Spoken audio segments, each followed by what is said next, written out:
খুব মজার একটা পরোটা আজ নিয়ে এসেছি, সেটা হলো লাচ্চা পরোটা। রিংয়ের মতো লেয়ারযুক্ত বলে এর নাম লাচ্চা পরোটা। এমনিতে এই পরোটা বানানো খুব সহজ, কিন্তু তাও অনেক সময় বানাতে গিয়ে লেয়ারটা অতটা প্রমিনেন্ট হয় না, আবার পরোটাটা অতটা মুচমুচেও হয় না। আমার টিপসগুলো ফলো করলে আপনিও খুব সহজে লাচ্চা পরোটা বানাতে পারবেন একদম পারফেক্টভাবে। আমি ঋতুপর্ণা, আপনারা দেখছেন ঋতুর রান্নাঘর। অথেন্টিক ওয়েতে লাচ্চা পরোটা ময়দা দিয়ে বানানো হয়, সেই জন্য আমি এখানে 2 কাপ ময়দা নিয়েছি।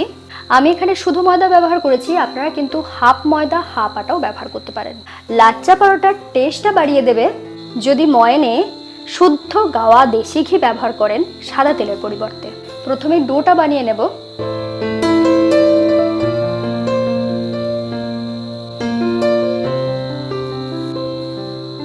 সাথে দিয়ে দিচ্ছি 1 চা চামচ নুন, দিচ্ছি 1 চা চামচ গুঁড়ো চিনি। গুঁড়ো চিনিটা দিলাম যাতে খুব সহজে মিশে যায়, আর এই লাচ্চা পরোটাতে চিনি একটু দিলে টেস্টটা অনেকটা ভালো হয়। ময়নটা দেওয়ার আগে আমি শুকনো জিনিসগুলো একটু মিশিয়ে নিচ্ছি।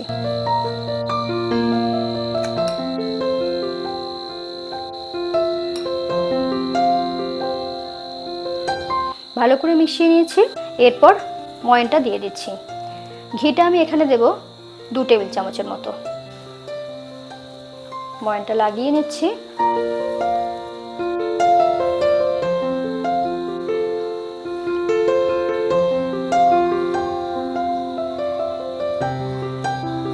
খেয়াল রাখবেন ময়নটা বেশি হলে ক্ষতি নেই, কিন্তু কম যেন না হয়।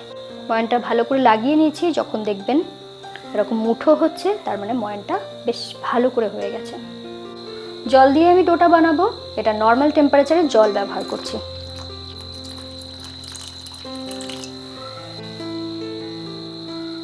জলের পরিবর্তে আপনারা চাইলে ডোটা দুধ দিয়েও বানাতে পারেন।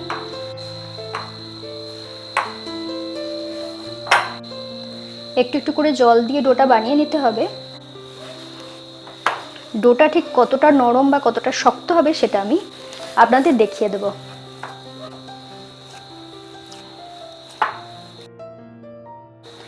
ডোটা মাখা হয়ে গিয়েছে। এরপরে এটাকে ঢাকা দিয়ে 1 ঘন্টার জন্য রেস্টে রেখে দেবো। যারা ইনস্ট্যান্ট লাচ্চা পরোটা বানাতে চান তাদের জন্য বলে দিই, ঈষদুষ্ণ গরম জলে ডোটা বানাবেন, তাহলে রেস্টিং টাইমটা 10 থেকে 15 মিনিট দিলেই হয়ে যাবে। ফিরে এলাম 1 ঘন্টা বাদে। দেখিয়ে দিচ্ছি ডোটা ঠিক কতটা নরম হবে। দেখুন, খুব বেশি নরমও নয় আর খুব বেশি শক্তও নয়। এরপর ডোটাকে একটু থেসে নেব। একটু একটু করে ঘি নিয়ে এটাকে থেসে নিচ্ছি, যাতে ডোটা খুব ভালো তৈরি হয়।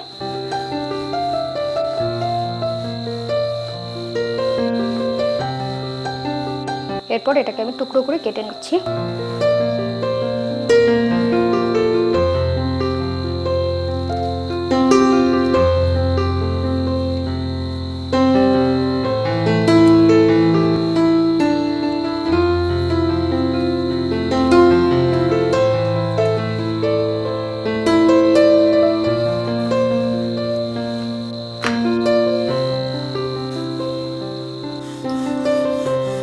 একটু পাতলা করে বেলে নিয়েছি।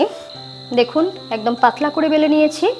লেয়ারগুলো প্রমিনেন্ট রাখার জন্য এর উপরে আমি দিয়ে দিচ্ছি ঘি।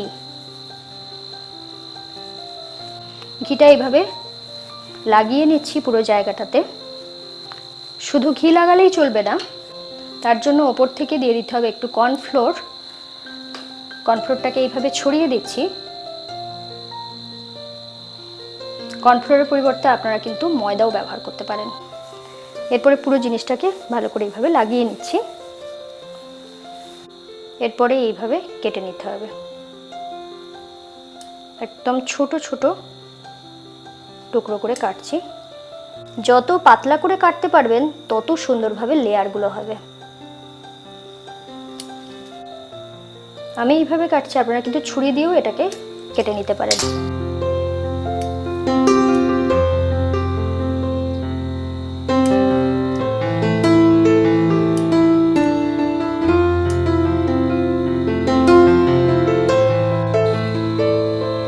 এরপরে এই সাইড থেকে এভাবে তুলে নিচ্ছি।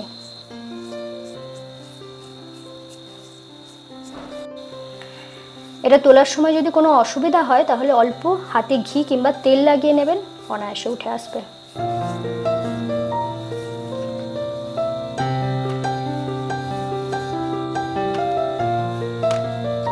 এরপরে এটাকে একটু লম্বা করে বাড়িয়ে নিতে হবে। তারপরে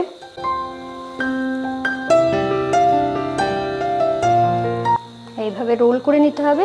নেওয়ার পরেই এই যে শেষের অংশটা সেটা এখানে লক করে নিতে হবে। এরপর এটাকে চেপে নিতে হবে। এটা চাইলে আপনারা বেলে নিতে পারেন, কিন্তু আমি বেলবো না, হাতে করে এইভাবে প্রেস করতে থাকবো, তাহলেই এটা লাচ্চা পরোটার শেপে এসে যাবে।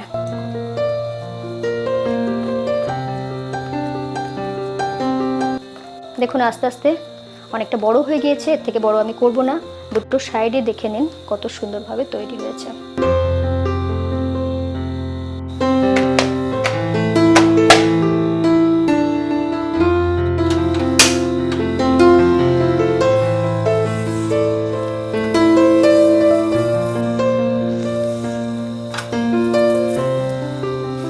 প্রথমে এপিট ওপিট করে একটু সেঁকে নিলাম, নেওয়ার পরে তেলটা দিতে হবে।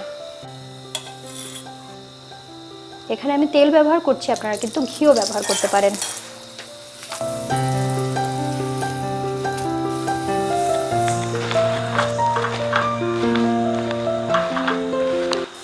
দেখুন আস্তে আস্তে যখন পরোটাটা ভাজা হচ্ছে, লেয়ারগুলো তুলে দেখাচ্ছি আপনাদের। দেখুন লেয়ারগুলো একদম পরিষ্কার উঠে আসছে।